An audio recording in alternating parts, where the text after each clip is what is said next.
ሰሉ ዐለ ነቢይ እየሞከርኩኝ ነው። ይሄ ምናልባት ቀልድ ሊሆን ይችላል። እንደ ኢስላም ግን እንየው እስቲ። ይሄኛው ሶሻል ሚዲያ ላይ በጣም ሲዘዋወር አየሁኝና እንደ ኢስላምስ ምን እየሞከርን ነው? ወንድሜ እህቴ፣ መጪው ረመዳን ነው። ብዙ አይነት ሱስ ያለብን ሰዎች አለን። እየሞከርን ነው ከዚህ ሱስ ለመውጣት። ሞክሩ። ከዝሙት ለመውጣት ምን ያህል ጥረት እያደረግን ነው?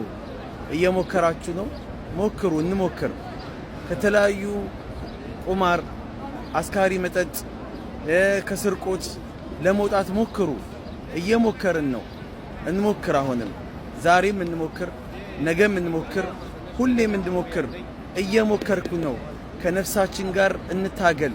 ነፍሳችንን ለማሸነፍ እንሞክር። እየሞከርኩኝ ነው። ራሳችንን ለራሳችን እንንገረው። እየሞከርን ነው። እንሞክር። ይሄ ሙከራው ነገ ፍሬ ያፈራል።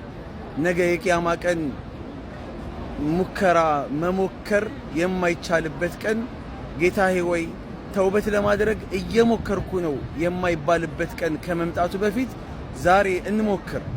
ጌታዬ ወይ ዝሙት ለመተው እኮ እየሞከርኩ ነበረ በማለት አላህ ጋር ምክንያት ማቅረብ ማንችልበት ቀን ከመምጣቱ በፊት ዛሬ እንሞክር፣ እናቁም። ጌታዬ ወይ ስርቆት ለማቆም፣ አስካሪ መጠጥ ለማቆም፣ ውሸት ለማቆም፣ ሐሜት ለማቆም እየሞከርኩ ነበር እኮ በመሃል ሞት መጥቶ ጠለፈኝ እንጂ ከማለታችን በፊት ዛሬ እንሞክር። እየሞከርን ነው። እየሞከርኩ ነው። ሞክሪ፣ ሞክር፣ እንሞክር። ነገ የቂያማ ቀን የሙከራው ጊዜ ፊሽካው ከመነፋቱ በፊት፣ የሙከራው ጊዜ ከማለቁ በፊት፣ ከመጠናቀቁ ከመገባደዱ በፊት ዛሬ እንሞክር። አንውደቅ፣ ብንወድቅም እንነሳ። ዛሬ እንሞክር። ደግመን ደጋግመን እንሞክር።